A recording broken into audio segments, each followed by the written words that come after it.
Hey, what's going on, everybody? This is AK from AionGenesis.com talking about the overall world and environment of Aion, why it's different from the traditional fantasy MMO. I'm not going to be able to discuss everything this game has to offer in these short few minutes, so I would invite you to head over to AionGenesis.com to get the rest of the news and information about this upcoming game. Alright, so the first thing I'm going to discuss is the world, otherwise known as Atria. What makes it different is that it is not just a horizontal landscape like most. This is in fact a horizontal and vertical world, giving the environment a true third dimension. The warring factions aren't on two separate continents, they are in fact on two separate halves of the world. With the world split in two, a third dragon-like NPC faction, the Balor, live in the Abyss, which acts as the main PvP area.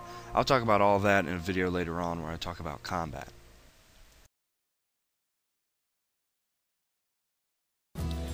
Now, not only is the world organized differently from any other MMO, the way that a character interacts with the environment is different.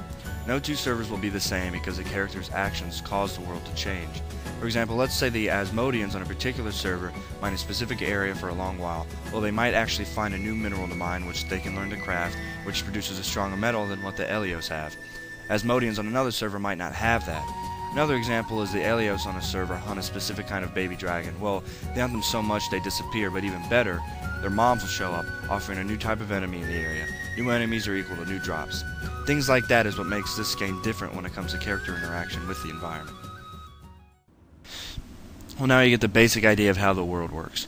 There are some other touches that they've added to the game, like if you walk through shallow water, you slow down because it isn't just like walking on solid ground, obviously. Certain things like that can make a big difference. Now, I know what you're thinking. I haven't talked about flying yet. Well, characters actually earn the ability to fly once they reach level 10.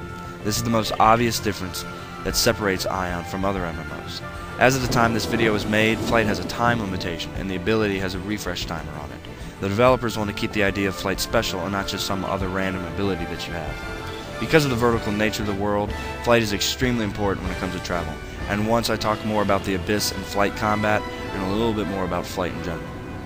Well, I think that's going to do it for me today.